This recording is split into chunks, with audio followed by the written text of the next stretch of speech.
శుక్లాంబరధరం విష్ణుం శశివర్ణం చతుర్భుజం ప్రసన్నవదనం ధ్యాయేత్ సర్వవిఘ్నోపశాంతయే.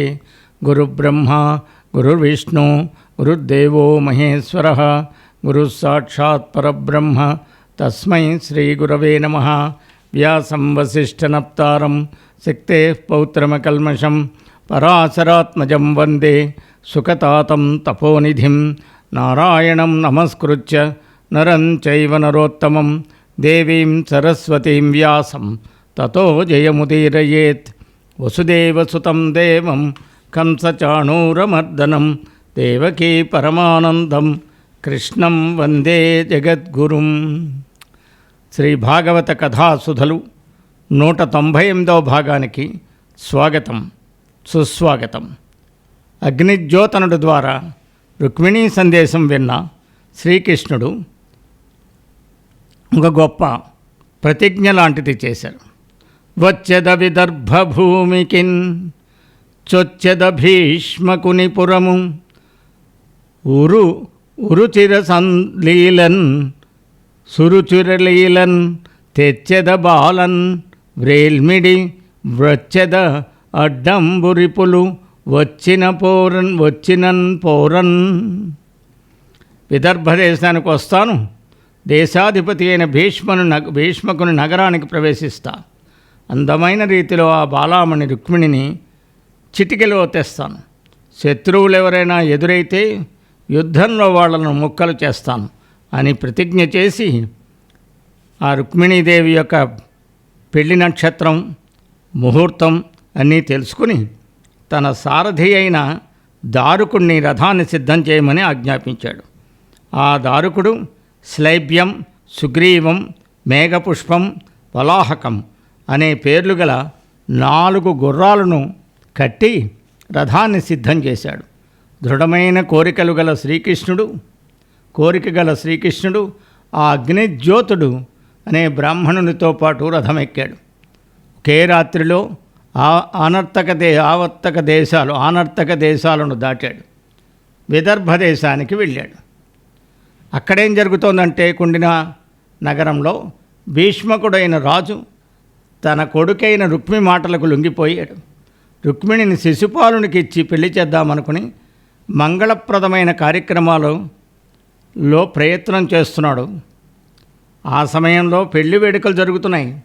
నగరాన్నంతా అలంకారం చేశారు. మండపాలు, చిన్న సందులు, రాజమార్గాలు, అంగళ్ళుండే ప్రదేశాలు అన్నింటినీ శుభ్రపరిచారు. చందనం నీళ్లతో కళ్ళాపు చల్లారు. కలువ పువ్వులను దండలుగా గూర్చి తోరణాలుగా కట్టారు. నగరంలోని ఇళ్ళన్నింటినీ తీర్చిదిద్దారు. కర్పూరంతో కుంకుమతో అలంకరించారు. అగరు పొగల పరిమళంతో శోభిల్లుతోంది ఆ నగరం. రకరకాల వస్త్రాలతో, రకరకాల పూలమాలలతో అలంకరించుకుని ఆడవాళ్ళు, మగవాళ్ళు పరిమళాలను అద్దుకుని కనిపిస్తున్నారు. ఎంతో ఇష్టంతో వాద్యాలు మ్రోగిస్తున్నారు. నగరమంతా ఒక ఉత్సవ సంరంభంతో మనోహరంగా ఉంది. ఆ భీష్మకుడు శాస్త్రంలో చెప్పిన విధంగా పితృదేవతలకు పూజ చేశాడు. బ్రాహ్మణులకు భోజనాలు పెట్టించాడు. వారి నుండి ఆశీర్వాదాలు గ్రహించాడు. రుక్మిణీదేవికి తలంటు స్నానం చేయించి ఆమెకు వస్త్రాలు, ఆభరణాలు ఇచ్చి అలంకరింపచేశాడు. ఋక్, యజుస్, సామ, అథర్వ వేదాల మంత్రాలతో శుభకార్యాలు జరిపించి బ్రాహ్మణులు రక్షలు కట్టారు. పురోహితుడు గ్రహశాంతి కోసం పద్ధతి ప్రకారం హోమం చేశాడు. కొత్త దంపతులకు మేలు కలగాలని భీష్మకుడు నువ్వులు, గోవులు, వెండి, బంగారము, వస్త్రాలు మొదలైనవి బ్రాహ్మణులకి దానం చేశాడు. ఆ సమయంలో మదోన్మత్తుడైన శిశుపాలుడు భటుల పటాలంతో, తేరుల బారుతో, భద్రజాతికి చెందిన కుంజర బృందములతో, కడువడిగా పరిగడే గుర్రాల ఫౌజుతో, బంధుమిత్ర సపరివారంగా మహాటోపంతో కుండిన నగరానికి వచ్చాడు. అలా వచ్చిన వారికి శిశుపాలుడు అందరికీ తగిన అతిథి మర్యాదలు చేసి నివాస స్థానాన్ని ఏర్పరిచాడు భీష్మకుడు. అక్కడ విడిది చేయించాడు. ఈ లోపల బంధువులతో కలిసి శ్రీకృష్ణుడు బలరాముడు వచ్చినా వాళ్లను పారిపోయేలా తరిమి నిరాటంకంగా రుక్మిణిని శిశుపాలునికిచ్చి పెండ్లి జరిపిస్తామని ఏనుగులు కాల్బలము గుర్రాలు రథాలతో కూడిన సైన్యంతో జరాసంధుడు, దంతవక్త్రుడు, సాల్వుడు, విదూరకుడు, పౌండ్రకుడు ఇలాని వాళ్ళంతా వచ్చారు. శ్రీకృష్ణుడు ఒంటరిగా వెళ్ళాడని తెలుసుకున్న బలరాముడు ఎంతో సైన్యంతో, అసంఖ్యాకమైన సైన్యంతో శ్రీకృష్ణుడు వెళ్ళిన మార్గంలో తాను వెళ్ళాడు. అంతలో రుక్మిణి ఏకాంత మందిరంలో ఆలోచిస్తోంది. చాలా వేదనతో కూడిన ఆలోచనలు వస్తున్నాయి. విశాలమైన ఆమె నేత్రాలు అటు ఇటు చెల్లిస్తున్నాయి. లోకానికి కన్నులాంటి వాడైన శ్రీకృష్ణుడు తన సందేశాన్ని తిలకించి తన దగ్గరకు వస్తాడో రాడో అనే సందేహంతో లగ్నం వెళ్ళి వివాహము గదిసే ఏలారాడు గోవిందుడు ఉద్విగ్నం వయ్యడి మానసంబు వినెనో వృత్తాంతమున్ బ్రాహ్మణుండు అగ్నిజ్యోతనుండేటికింతడసే నా యత్నంబు సిద్ధించునో భగ్నం వైచనునో విరించి కృతమె భంగిన్ ప్రవర్తించును. చాలా సందేహాలున్నాయి, చాలా బాధ ఉంది. రేపే ముహూర్తం, పెళ్ళి కూడా దగ్గర పడింది, ఇంకా శ్రీకృష్ణుడు రాలేదేమిటి? మనసంతా కలవరంగా ఉంది రుక్మిణికి. ఈ పెళ్లి గురించి సమాచారాన్ని కృష్ణుడు విన్నాడో లేదో? అగ్నిజ్యోతనుడు ఎందుకు ఆలస్యం చేశాడు? నా ప్రయత్నం ఫలిస్తుందో లేక వికటిస్తుందో, ఆ బ్రహ్మదేవుని సంకల్పం ఎలా ఉందో అని పరిపరి విధాల రుక్మిణీదేవి తలపోస్తోంది, ఆలోచిస్తోంది. ఇంకా ఘనుడా భూసురుడేగెనో. ఇప్పుడు సందేహాలన్నీ ఉన్న మనస్సుకి అన్నీ ప్రశ్నలే ఉంటాయి. ఆ ప్రశ్నల వర్షమే ఇక్కడ ఆమె మనసులో పడుతోంది. ఘనుడా భూసురుడేగెనో అన్నీ ప్రశ్నార్థకాలే ఉన్నాయి ఈ పద్యంలో.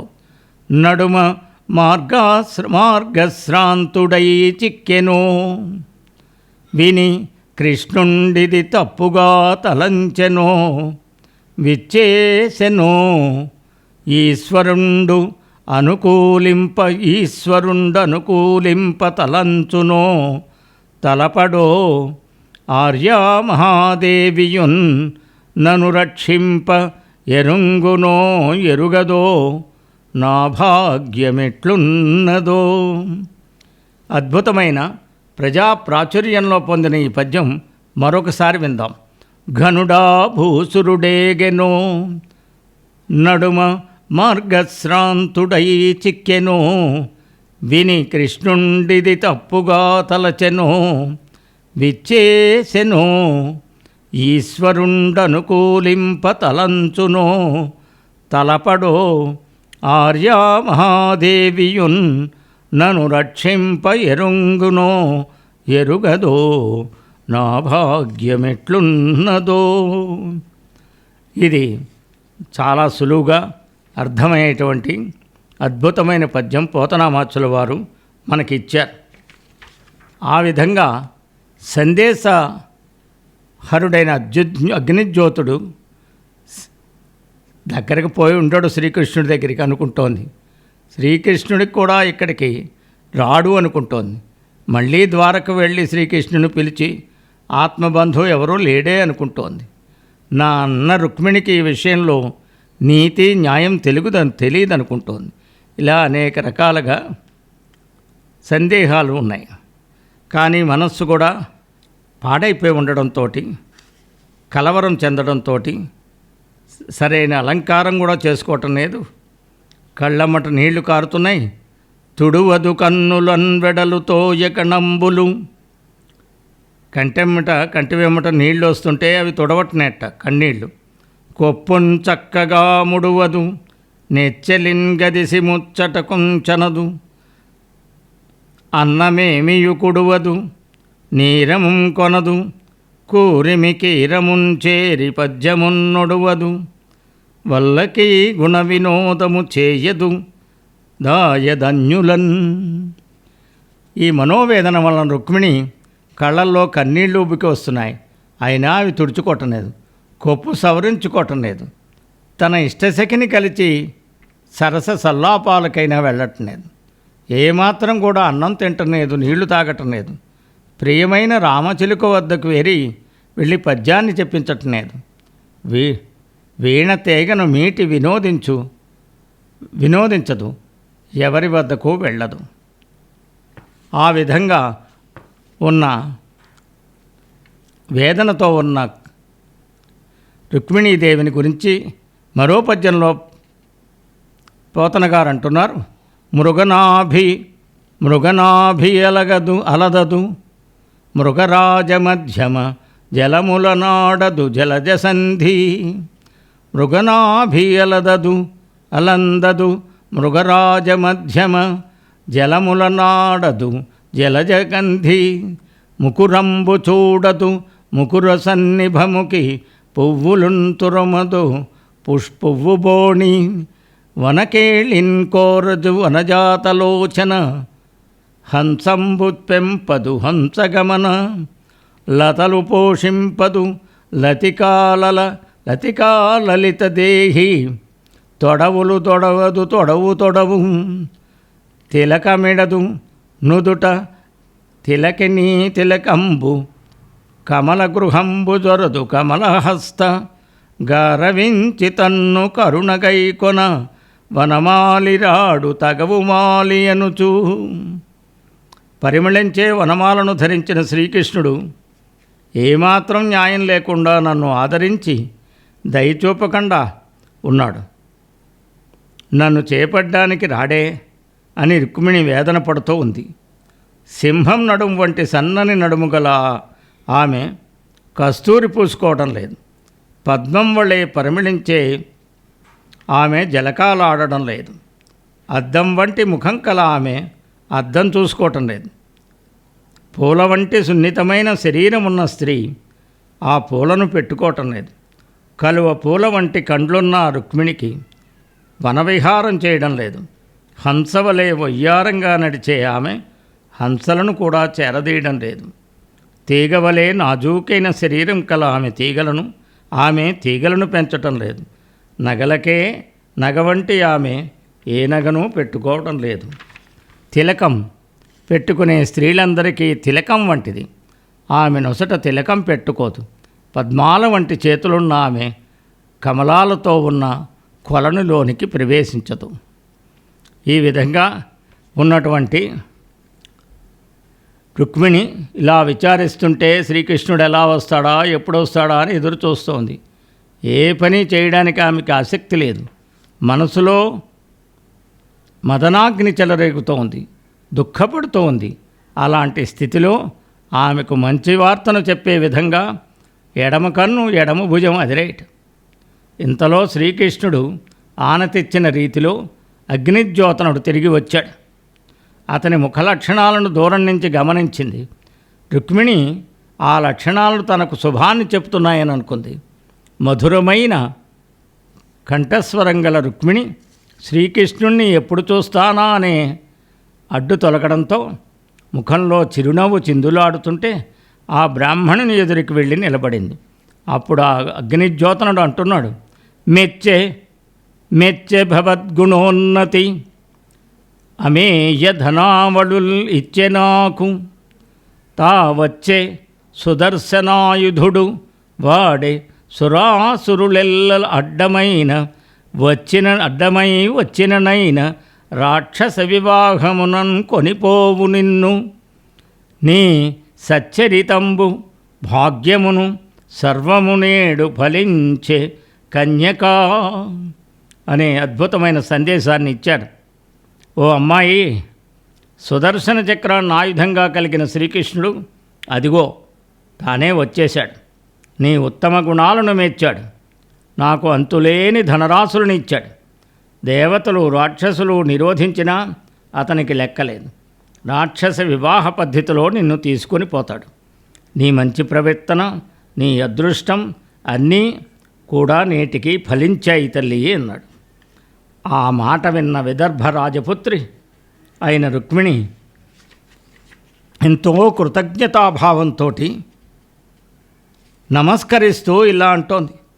జలజాతేక్షణుం తోడి తెచ్చితివి, జలజాతేక్షణుం తోడి తెచ్చితివి, నా సందేశమున్ చెప్పి నన్నిలువం పెట్టితివి, నీ కృపన్ బ్రతికితిన్, నీ అంత పుణ్యాత్మకుల్ కలరే, దీనికి నీకు ప్రత్యుపకృతిం కావింపనేనేర, అంజలిగా వించెద భూసురాన్వయమణి సద్బంధు చింతామణి. బ్రాహ్మణ వంశానికే రత్నం వంటివాడా, నీ బంధువుల పాలిటి చింతామణి వంటివాడా, పద్మాల వంటి కండ్లున్న శ్రీకృష్ణునికి నా సందేశాన్ని వినిపించావు, ఆయన వెంట తీసుకొచ్చావు. నా మనసులోని మాట శ్రీకృష్ణునికి చెప్పి నన్ను ప్రాణాలతో నిలబెట్టావు తండ్రి. నీ దయ వల్ల నేను బతికాను.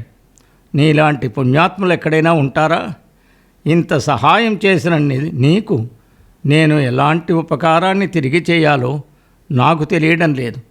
కృతజ్ఞతగా 2 చేతులు జోడించి నమస్కరిస్తాను అని రుక్మిణీదేవి, మహాలక్ష్మి అవతారమైన రుక్మిణీదేవి, సకల సంపదలకు నిలవైన, శుభాలకు నిలవైన రుక్మిణీదేవి అగ్నిజ్యోతనుడికి కృతజ్ఞతాపూర్వకంగా 2 చేతులు జోడించి నమస్కరించింది. ఈ ఘట్టంతో ఈనాటి ప్రవచనం పరిపూర్ణం చేసుకుందాం. తక్కిన విషయాలు వచ్చే భాగంలో చెప్పుకుందాం. సర్వం శ్రీకృష్ణార్పణమస్తు. స్వస్తి.